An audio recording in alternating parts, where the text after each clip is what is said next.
Hey guys, it's Cameron from Desert RC.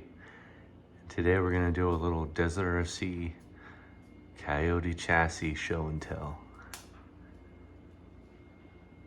We're gonna do a breakdown of each build, show you all the parts that's in them, and I just built this bench too, so I'll kind of do a build breakdown of that as well, and I'll tell you what it costs to build something like this. Let's get into each one, starting with bug bite. All right, here we go, bug bite. Tamiya sand scorcher body, patina painted by me.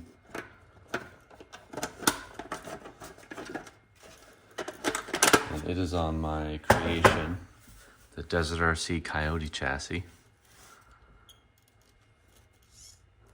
Straight axles, straight links, lower front, high clearance single bend rear, 10-degree angled skid. These are my bug sliders. So you don't have to worry about pins or screws. You just run grub screws into each side of the slider. And on the body, you just drill a hole. So you just spread the body over and then drop it down onto the set screws. We are on SSD Pro 44 axles. We have the new Power Hobby 22% overdrive in the front. These are hardcore RC links. Servo and axle mount from Hot Racing. Reef Smart 900. 2660 Traxxas big bore shocks. Now these on my chassis work really well because I do have super low shock angle position, so you can pretty much slam this thing as low as you can get it. But you have all these other options, so you can run a longer shock and still get it to sit low and not lose a whole lot of performance. But the 2660s with my 3D printed shock cup at the bottom makes these shock lengths eye to eye about 86 millimeters. Now for me it's perfect because you can see I get, let's see here, about a whole tire's worth of flex in the front and a little bit more than a tire in the rear.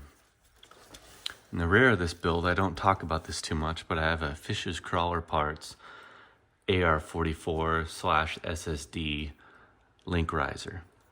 And I've run it with and without, and I have noticed a performance gain as far as incline goes with that link riser on there. Now we're running the Deluxe Nod 2 transmission. That's got the Team Spec Revolver 1800 Team Edition with a Fury Tech Python X and a Castle 2.0 BEC running 8.4 volts. Now I 3D print all my own sliders and skids, but here's a weird little thing I did to fit this micro winch in here. I didn't want to add a winch that was heavy. Honestly, I don't even use winch in the comps that we do, but if there was a need for it, I would. Just got this light little Reefs 99 micro in there. I ended up using a sporty shafty, I think it was a Capra servo and axle mount that I just chopped up, and then I drilled a hole in this part of the frame, and I was able to fit that slim drum in there to fit the winch, and it worked perfectly. But yeah, if you guys have any questions on this build, let me know and I'll answer your questions down below. But let's get into the next one. Everybody's favorite, from what I think. I did forget to mention the wheels in the other one. In Bug Bite, we're running blue impact wheels from Vanquish on 350 SLW hubs with Squid and Serts on the new J-Concept megalithic tires. And so far I really like those. But anyways, here's the Battle Bug. This is a recovery rope. I make these and sell them there on the website. Usually made to order. I don't just carry a bunch of them in stock. But again, Tamiya sand scorcher body. This is a hard body. Got a little driver in there with a skull head from Axial. This is my roof rack. These are on my website as well. Just a nice little aesthetic detail to put on there to go with the chassis. Patina painted this one as well. 3D printed this bug louver in the back. I do have these on my site as well. My wife has a Cricut machine, so she's the one that makes all my vinyl stickers for me, which is nice. But this one is on my Desert RC Coyote chassis. yellow satin carbon fiber. Really nice sheen to it. Same shocks. I run the same shocks on just about everything. Almost the same transmission. This is on a deluxe Portal Trans, but we don't have a team spec motor in this one. We've got a snub nose 1800 kV, and we're running the Rhino Crawler ESC, which worked well for a while, but it's nothing in comparison to the FuriTech Python X, because you can change your parameters via Bluetooth. This is a pain in the butt. You have to plug it in your computer every single time and mess around with parameters. I probably spent, I don't know, 3 full days total, just like a few hours, 2 to 4 hours of programming at least once a day for like, I don't know, 2 weeks trying to get dialed in right, and it's still not right. But it's as good as it's going to get for now. We have a Shift RC 2.0 servo in there, and we're running 8.4 volts through the Rhino ESC, which is a cool thing. We've got the Boco behind the servo axle mount, and then we've got a hodgepodge of hardcore RC and, oh man, what's the name of that company? They make a lot of Delrin links and brass links, D-links. But we have the double bends in the rear, and you can see that profile, the clearance from the angled skid all the way back. You don't hang up on anything back here, especially with the high output pumpkin in the rear of these F10 portals. These are on Method Vanquish wheels. Same thing, Squid inserts inside. This is a G8 compound Proline BFG crawler. And we have a Tech Factory bed on the back of there that I just kind of had laying around and made it fit. But we are working with Tech Factory right now for making carbon fiber LCG beds. I will show you that on the next build. But that's Battle Bug. Let's get into my son's mullet build next. My 4.5-year-old, well, he's almost 5 now, but my son's Class 2 build. This is on F10 axles from Vanquish, but it is an F10 portal in the rear and an F10 straight axle in the front. I'm not going to take the, I guess I can take the body off, and I'll show you guys my mounts here. That way you can get an idea of what the mounts look like on the hard body setup. Just 2 screws on each side.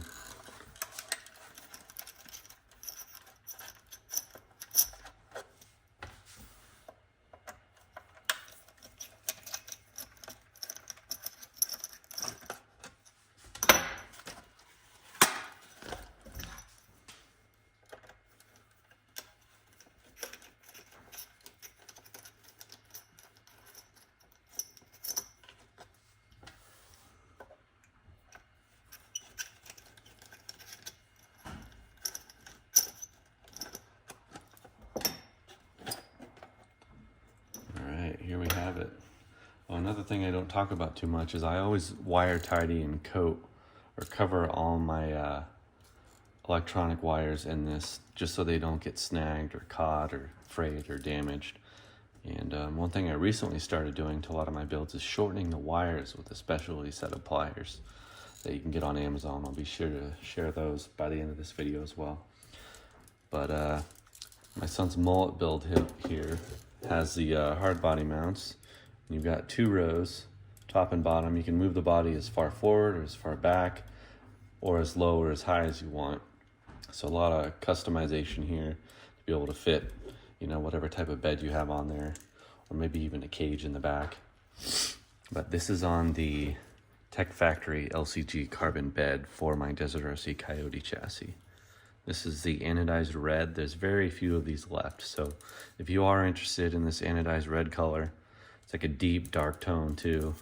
They're on my website. Get them before they're gone. But yeah, here's the deluxe hamburger trans in there. I do want to trade this out for a deluxe portal trans so I can get the driveline angles correct with the right side motor output. So that would move the motor here to the right side, and my driveline would be more in line with that offset diff on the pumpkin. Now originally I just kind of slapped this truck together for my son with some old aluminum rails. So it has an old Savix, what is this, a 1212? 1211. I can't believe that thing hasn't been fried yet by my son. But this is also running 1800 kV stem nose revolver, but this is on the Silent Assassin ESC, which is a really good comp ESC. It's also got the little J-stock here for, let's see, like an external winch. You could do direct power servo. To program that, you have to buy the program card from them, and then again go on your laptop. But aside from that, it's a really good ESC. I'm pretty happy with it so far. It works better than the Rhino one, that's for certain. But this is just on some standard dual stage foams. That's what I had laying around. And some well broken in Tusk tires. I really love these. And these tires were Cerakoted by Rusty Antmeyer. That dude really knows how to Cerakote stuff. And they're kind of like a patina red and black to match the body that I did patina paint for my son. Incision drive shafts. This has, with it having a portal in the rear and a straight axle in the front, I had to get creative, and I had to open up the pumpkin in the rear and then use my Dremel with a really small conical tip bit and file away where the ring gear flips over to the opposite side. If you buy the aluminum ones from Vanquish, they give you that provision to flip the diff left or right, so the excavated portion is already in there to rotate the diff over. I did have to use reverse cut gears. I think they were from Power Hobbies as well, but I talked about that in a previous video, what gear set you need and all that. This is a really fun build. I like this one for myself, but my son always wants to drive it, and I did build it for him. I just have to remember that at the end of the day. We're also running these bands in the front, just pretty much so that it's easier for my son to drive. Keeps that front end down on steep inclines. Keeps it from unloading as much, which I don't think we'd have to worry about anyways, but definitely helps him when he's driving. And if there's any more details you'd like to know about this one as well, let me know. Hardcore RC links, double bends in the rear.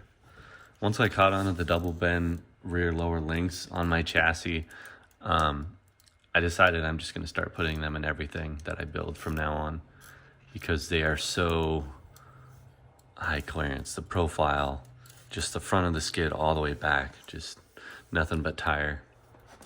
Anyways, let's move on to the next. Here we go, my class 3. And guess what? Desert RC Coyote chassis. You guessed it. Everything I've run is on a Desert RC Coyote chassis. Once you have your own brand of chassis, I don't really ever see a reason to go to anything else. West Desert Wheeler cut and shut tusks.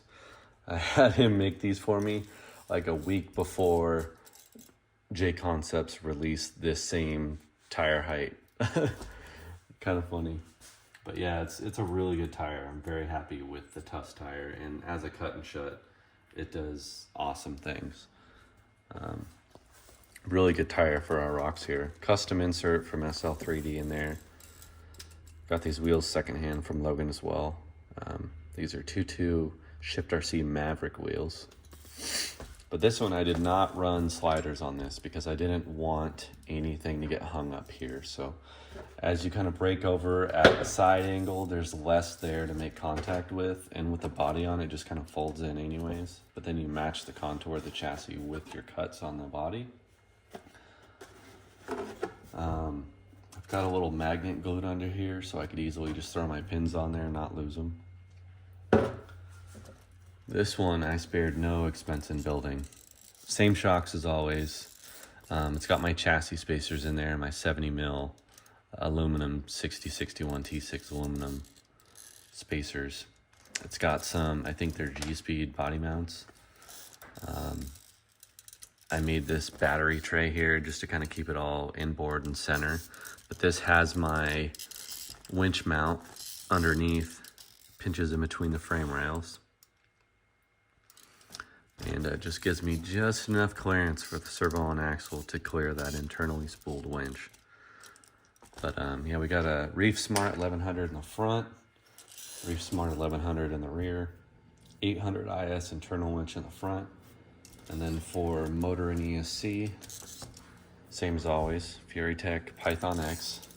And I had an old, I think it's an old link riser mount. I can't remember what company, out of carbon fiber, and I just screwed it through the upper link mount positions on the top row and double side stick tape the electronics to that, and it's held really well so far.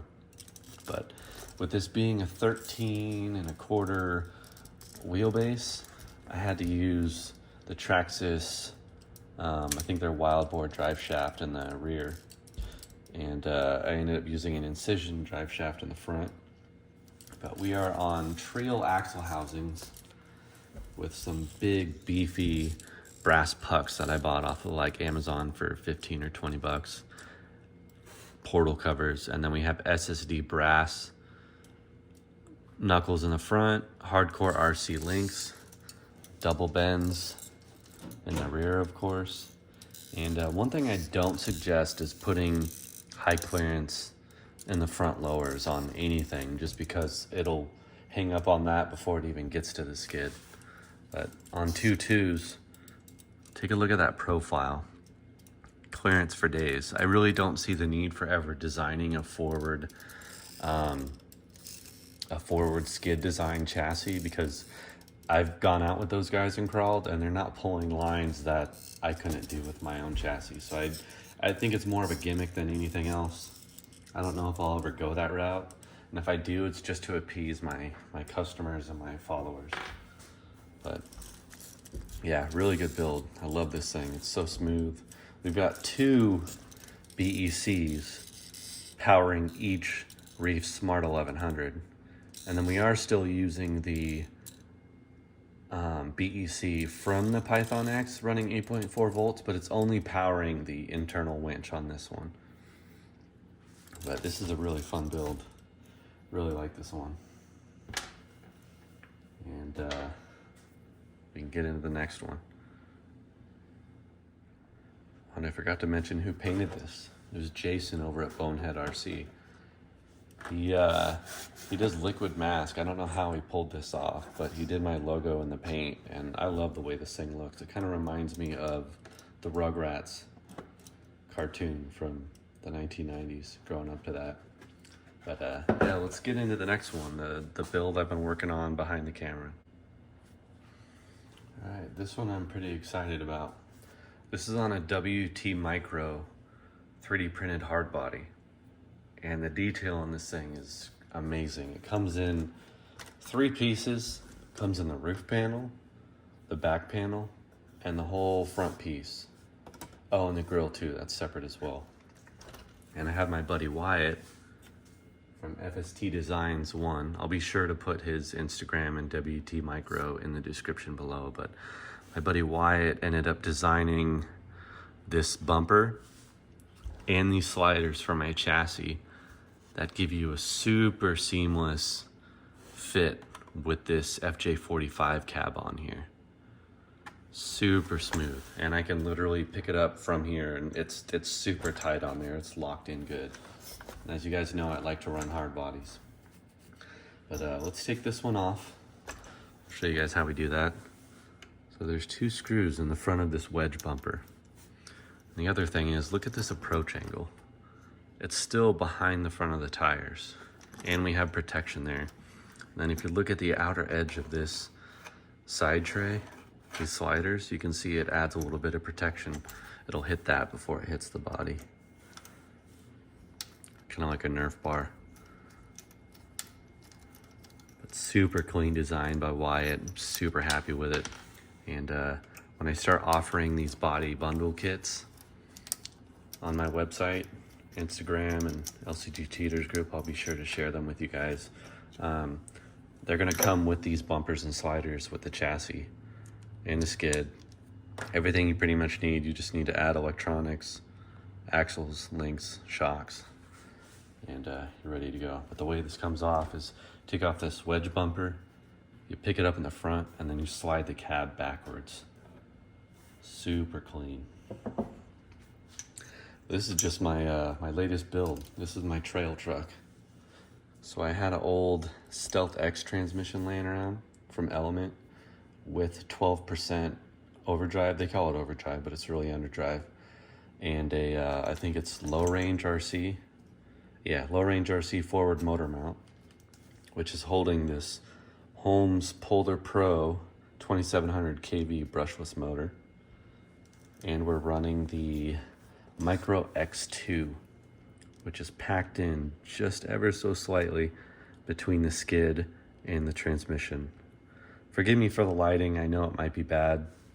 I have to film these videos at night because if I didn't, my kids would be out here screaming and interrupting me the entire time I try to make this video. But this is a special one. This is on SCX 10 Pro portal axles. It came with its complications getting these axles to fit in here. The rear end was fine, it was the front end because they don't offer a link set to put into an LCG chassis for these axles. So I had to get creative and use axial Capra front upper links. And then I had to use Traxxas 5525 rod ends for the front lowers on one side. That way I could get the pinion angle nice and straight. Yeah, this thing has a really good center of gravity, even with that heavy transmission in there. And these axles are a blend of plastic and metal.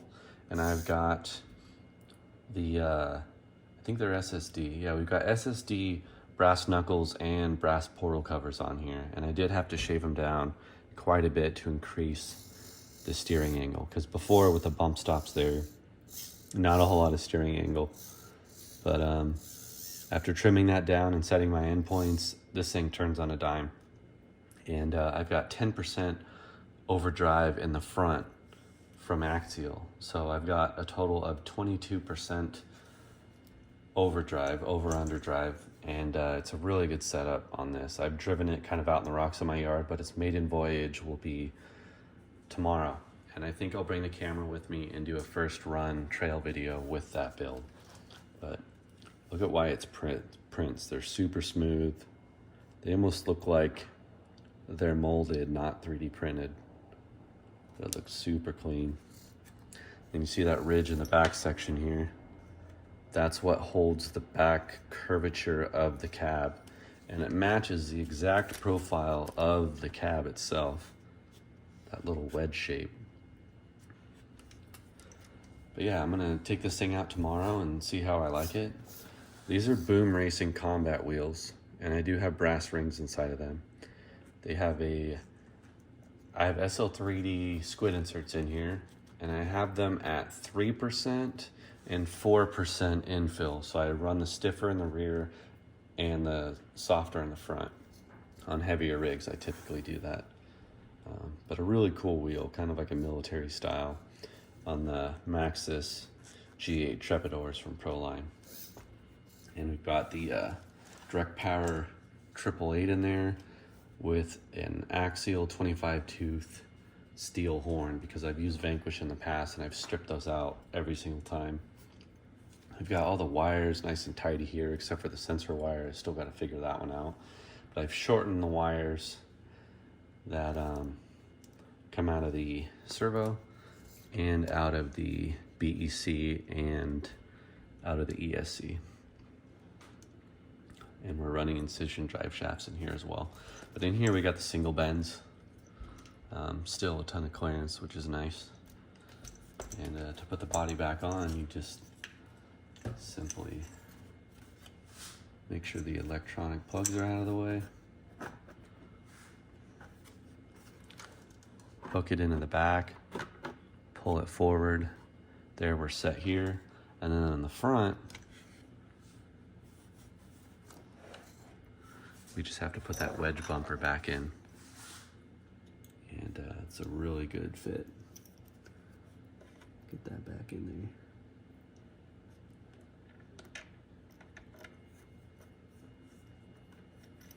This is my second time taking this off, so I've still got to get used to it, but just like taking off any hard body, there's a level of finesse and patience. But these windows are big enough that battery changes are going to be easy. I can just pull it through the through the cab windows. And I use 10-pound Velcro from Joann's for all my batteries, and I've never needed a battery strap. The batteries never come loose, and it does the job. I also use it to hold my electronics sometimes. If I plan on doing like a transmission swap, I'll use Velcro. If I have a build that's completely finished and I don't plan on changing anything, that's when I switch to 3M or Gorilla double-sided stick tape. But I think at some point I might turn this into a tow truck, kind of like Trailmater. We might go with dually in the rear and do a flatbed with a boom and a winch that I have laying around from Shift RC, and we might put that in there and just make it like a fun recovery truck. Here's some really cool wheels that I won at the last comp in a raffle. These are Shift RC Maverick wheels, but they are anodized in this really cool camouflage pattern on Tuss tires with SL3D inserts. I was thinking about running them on this, but after seeing the black wheels on there, I think they're gonna stay there. I might put these on the Battle Bug. Got one more thing to show you guys. May not interest most of you, but I know there's some of you out there who may actually like this next one. Within the last 2 months, I got into RC drifting with my buddy Wyatt, and kind of fell in love with the hobby, just like I did with RC rock crawling. It's technical. There's a level of finesse involved, and there's definitely a strategy. Figuring out how to enter a turn, exit a turn, power through it. Just turning in general is difficult when you first start, but you have to use a lot of the throttle to kind of change the rear end position and get your car to go in the direction you want. But this is my Rev D RDX, and I just recently painted this Pandem Nissan S15 Silvia wide body. And this one I painted on the outside. So to paint Lexan with regular paint, you have to buy an adhesive promoter, or you have to buy a Lexan clear. So you can do like a matte finish, and what I did here is I left like a bag on the inside to keep the windows from getting painted, but I cut out the liner that's on the outside of the body with a razor blade all the way around every single window and headlight and taillight. And then I clean the body down and I spray the whole thing with a matte clear Lexan paint. And then once that cures, you're able to just use whatever you want, Krylon, Rust-Oleum, any type of paint on top of that, because it bonds to the Lexan paint. If you try to just paint Lexan with regular paint without putting an adhesive promoter or Lexan paint first, it will not stick, it'll crack off, it'll flake, and it won't last. But we have this one, satin black. And then I did the kind of the cartoon effect on here. I just took a white paint pen. It's not perfect, it's got its mistakes here and there, but I just kind of wanted to slap it together, get my new body on there.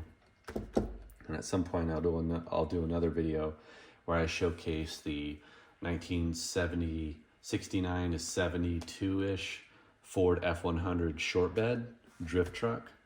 And I have my stepdad doing the body work on it now to eliminate the 3D print lines. And once he's done with that part, I'll get it back home. I'll do a really cool patina paint job on it and just make it look like a farm truck drifting around the track. But it's got little headlight buckets in there. I think they're 3D printed or cast molded.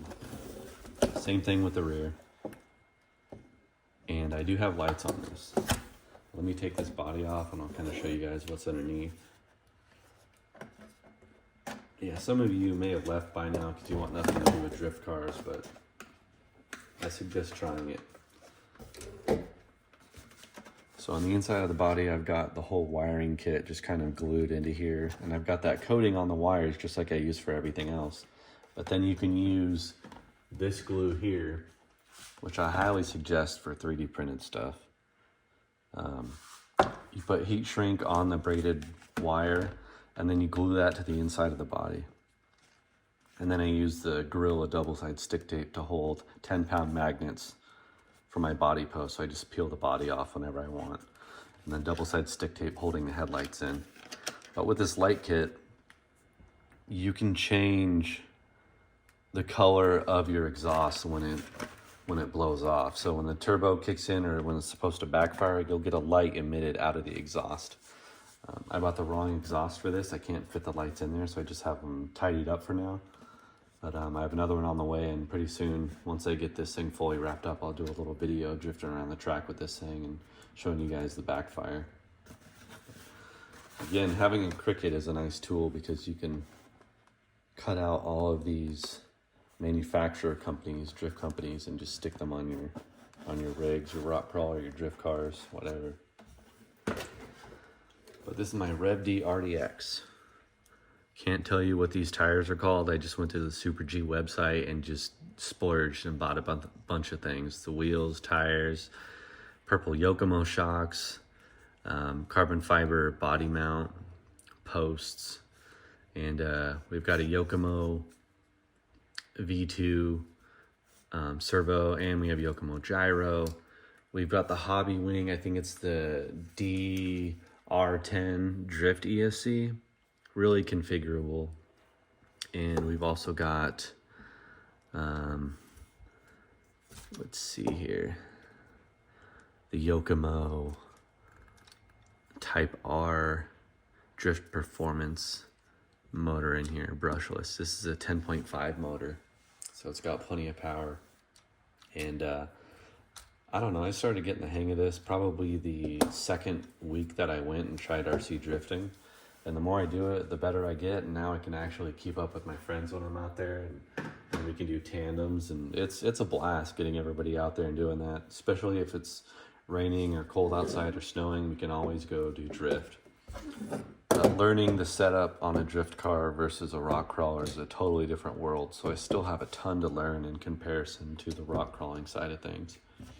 But anyways, if you guys like this type of video and you'd like to see more videos like this, be sure to let me know. They're harder to do, but they're definitely one of those things that you guys have suggested a ton of times. Right now I'm currently 3D printing a bunch of pegboard accessories to hold my tools, little boxes, vernier caliper holder. But my wife made that with her Cricut, thank you. But yeah, if you guys like what you're seeing, be sure to give it a thumbs up, subscribe, like, all that. Catch you guys next week. Thanks for watching. Did forget one thing, to talk about the workspace I've been spending the time making the last, I don't know, week or so. Went to Lowe's, picked up some wood, got some butcher block in the wood section, got the pegboard. It's anodized black. It might be painted actually, and one of those smart lights. You can change the tone. Bright white, soft yellow, daylight. You can dim it. And my brother came into town from California for a few days, and he helped me build this bench. Thank you, brother. And it only cost me about 400 bucks in wood and all the materials.